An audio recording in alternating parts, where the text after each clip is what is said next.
Angie Nixon was born and raised in Jacksonville, Florida, a city that would later become central to both her professional and political career. Growing up in Jacksonville gave Nixon a close connection to the community she would eventually represent in elected office. She attended Stanton College Preparatory School, one of Jacksonville's well-known academic institutions. Her education helped establish an early foundation for her future interests in public affairs, politics, and community issues.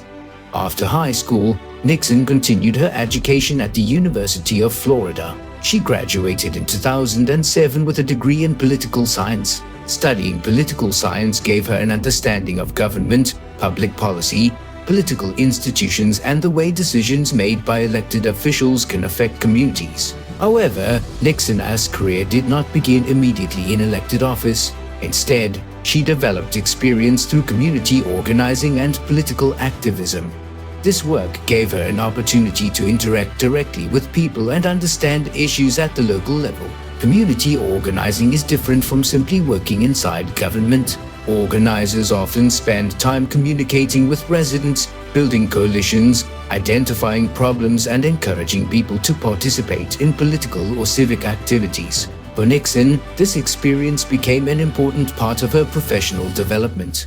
She became involved in labor and political organizing, working with groups focused on issues affecting workers and communities. This experience helped her understand how political campaigns and grassroots movements operate. Rather than beginning her career with a powerful political position, Nixon built experience by working with organizations and people at the community level. Her background in organizing later became one of the defining characteristics of her political career. Grassroots organizing depends heavily on relationships. An organizer needs to communicate effectively, understand different perspectives, and build trust with people who may have different priorities. These skills can also be valuable in politics. Running for elected office requires candidates to communicate their ideas, build a team, raise money, and persuade voters to support them.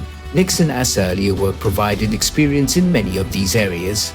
Her political science education and organizing background eventually came together. Her university education provided knowledge about government and politics, while community organizing provided practical experience working with people. Together, these experiences created the foundation for her future career. Jacksonville also remained an important part of her professional identity. Rather than building a political career far away from her original community, Nixon continued working in and around Jacksonville. Her connection to the city became important when she later sought elected office. Before becoming a state representative, she had already spent years developing relationships within the community and working on political and social issues. This meant that her entry into electoral politics was not completely separate from her earlier career. It was a continuation of work she had already been doing. Her path can be summarized simply: Jacksonville Stanton College Preparatory School, University of Florida Political Science, Community Organizing, Political Career. The financial side of Nixon's early career was also different from the business stories of entrepreneurs or corporate executives. Her professional development was primarily connected to public service, organizing, and political work, rather than building a large private company. That distinction becomes important when analyzing her finances later. A politician's campaign funds, organizational budgets, and personal income are separate financial categories. Money raised for a political campaign does not automatically belong to the candidate personally. Angie Nixon's transition from community organizing to elected office became a major turning point in her career. After years of working with communities and political organizations, she decided to seek a position where she could directly participate in creating public policy. In 2020, Nixon won a seat in the Florida House of Representatives, defeating longtime incumbent Kimberly Daniels. The victory gave Nixon an opportunity to move from grassroots organizing into formal government. Her campaign was built around issues that directly affected residents, including economic opportunity, housing, education, and healthcare. Her background as a community organizer helped her communicate with voters and understand concerns at the local level. Winning a legislative seat also changed the nature of her work. As an organizer, Nixon could advocate for policies and encourage political participation. As a state representative, she had the responsibility of voting on legislation, working with other lawmakers and representing constituents in the Florida legislature. Her role involved much more than campaigning. A state representative participates in committee work, debates legislation, communicates with constituents, and helps decide how state government should respond to important issues. One of Nixon's major areas of focus has been affordable housing. Housing costs can have a significant impact on families and workers. Nixon has supported policies aimed at making housing more accessible and addressing problems affecting people who struggle with rising housing expenses. Another important issue has been education. Education policy affects schools, teachers, students, and families. Nixon has used her position to advocate for policies that she believes can improve educational opportunities and support communities. Wages and economic issues have also been part of her political work. Her background in labor organizing influenced her interest in workers' economic conditions. Issues such as wages, employment opportunities, and household costs can directly affect the financial stability of families. Healthcare is another area that has received attention during her political career. For Nixon, healthcare is connected to economic security because medical costs can place significant financial pressure on individuals and families. Her legislative priorities therefore reflect many of the issues she encountered during her years of community and labor organizing. After winning her first election, Nixon continued building her political career. She was later re-elected, demonstrating that she had established enough support among voters to continue serving in the legislature. Following redistricting, she represented Florida House District 13. Redistricting can change the boundaries of legislative districts, meaning elected officials may represent a somewhat different geographic area and constituency over time. For Nixon, continuing in office after redistricting allowed her to maintain her role in Florida politics while adapting to a changing political map. Her career also demonstrates the importance of building a political network over time. Campaigns require organization, volunteers, fundraising, and communication. Nixon's previous experience in grassroots organizing gave her practical knowledge that could be applied to electoral campaigns. From a financial perspective, political campaigns operate differently from ordinary businesses. A campaign raises money to pay for advertising, staff, travel, communications, and other political activities. These funds are generally campaign resources, not personal income. That distinction is important when evaluating the financial side of Nixon's career. Her election to the Florida House also provided a formal position in state government, but her political influence cannot be measured only through salary. A legislator's public profile, network, committee work, and ability to influence policy can become important parts of a political career. Nixon's journey can be summarized as community organizing, political campaign, Florida House re-election, legislative influence. Her entry into politics was therefore a continuation of the work she had already been doing rather than a completely new direction. She moved from organizing communities to representing them inside government. The key lesson from this stage is simple: build experience in the community, understand people as problems, develop a network, turn that experience into public leadership. Before and during her political career, Angie Nixon developed significant experience in grassroots organizing, political campaigns, and community work. Her background outside elected office became an important part of how she built her public profile and political network. One of the organizations connected to her career is Florida for All, a statewide coalition involved in voter registration, political organizing, and community engagement. Nixon served as its executive director, giving her experience managing an organization and coordinating political activities across Florida. Running a statewide organization requires more than political knowledge. It involves planning campaigns, communicating with different communities, coordinating staff and volunteers, organizing events, and managing resources. This experience gave Nixon skills that could later be applied to elected office. Grassroots organizations depend heavily on participation.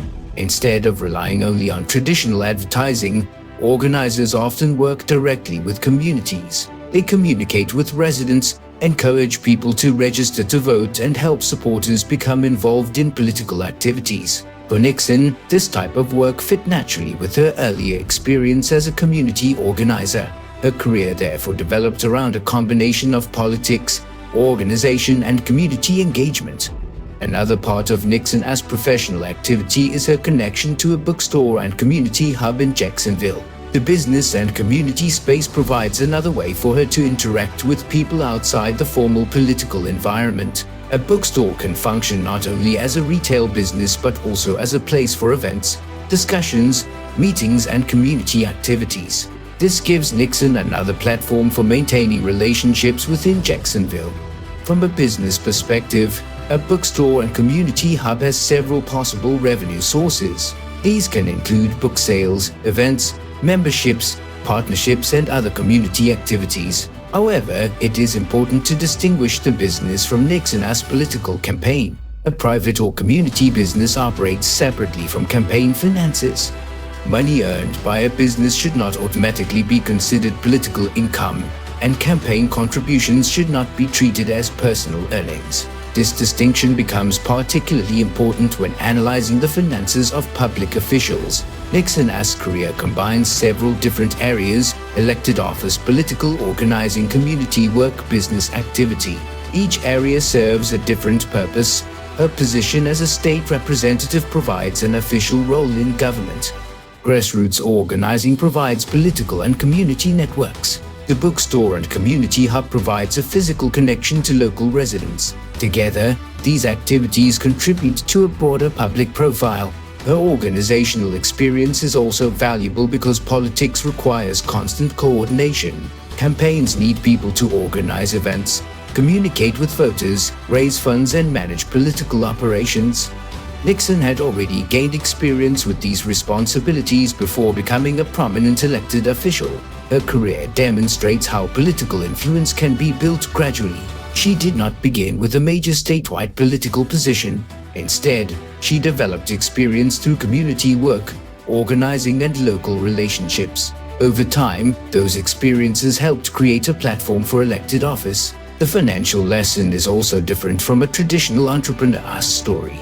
The main asset Nixon developed was not a large corporation. It was a combination of experience, relationships, organizational knowledge, and political influence. These assets can help a political figure build campaigns and attract supporters. Her story shows how community organization can become a foundation for political leadership. The basic progression is community organizing, statewide organization, local business, and community hub, elected office, broader political influence. That combination continues to define Nixon's professional career. Angie Nixon's financial situation needs to be analyzed carefully because personal finances and political campaign finances are completely different categories. A campaign can raise a significant amount of money without that money becoming the candidate's personal income. Campaign funds are generally collected to pay for political activities such as advertising, staff, travel, events, communications, and voter outreach. Public campaign records show that Nixon's U.S. Senate Campaign Committee reported approximately $625,119 in receipts from January 2025 through June 2026. The reported receipts were listed as individual contributions. This figure is important, but it should not be interpreted as Nixon personally earning $625,119.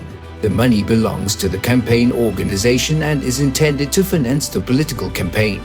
For example, a campaign may use contributions to pay for digital advertising, television advertisements, campaign materials, political consultants, transportation, events, and stuff. A candidate can therefore be associated with hundreds of thousands of dollars in campaign activity without personally receiving that amount. This distinction is especially important when discussing politicians because campaign fundraising can sometimes look like personal wealth when presented without context. A better way to understand the number is to view it as a measure of financial support for the political campaign. Approximately $625,119 in receipts indicates that individual donors provided substantial financial support during the reported period. Campaign fundraising can also indicate the strength of a candidate's political network. Candidates need financial resources to communicate with voters. Money can help them reach large audiences through advertising and organize more effectively. However, fundraising alone does not guarantee electoral success. A candidate also needs volunteers, voter support, organization, messaging, and a strong campaign strategy. Nixon's financial situation should therefore be viewed through several separate categories. The first is personal income. This refers to money that the individual personally earns through employment, investments, or other legitimate sources. The second is campaign money. These are funds raised specifically to support political activities. The third is business or organizational finances where applicable. These categories should not be combined. This is particularly important when discussing Nixon's career because she has worked in political organizing and community activities in addition to serving as an elected official. A financial analysis should therefore avoid presenting campaign receipts as personal earnings. The 625,119 figure also represents receipts, not necessarily the amount remaining in the campaign account. A campaign can receive money and then spend a substantial portion of it. For example, if a campaign raises 625,119 but spends 500 on advertising, staff and other campaign expenses, it would not have 625,119 available at the end of the period. Therefore, receipts are best understood as money flowing into the campaign during a particular reporting period. The broader financial lesson is that cash flow and wealth are not the same thing. A company can generate large revenue without making a large profit. Similarly, a political campaign can raise substantial contributions without the candidate becoming personally wealthy from those contributions. For Nixon, the reported campaign receipts demonstrate her ability to attract financial support from individual contributors. They also show that fundraising is an important part of her political strategy. As her political career develops, campaign finances can change significantly depending on the election, opponent, fundraising network, and level of political attention. The key point is simple: campaign money finances political activity. It should not automatically be treated as personal income or personal wealth. For an accurate financial analysis of Angie Nixon, campaign records, official financial disclosures, and personal income should be examined separately. In 2026, Angie Nixon moved into a much larger stage of American politics by launching the campaign for the U.S. Senate. After building her career in Jacksonville and serving in the Florida House of Representatives, the Senate campaign represented a significant expansion of her political ambitions. On August 18, 2026, Nixon won the Democratic Senate primary, defeating Alex Vindman and securing the Democratic nomination for the November general election. The primary demonstrated that financial resources are only one part of a political campaign.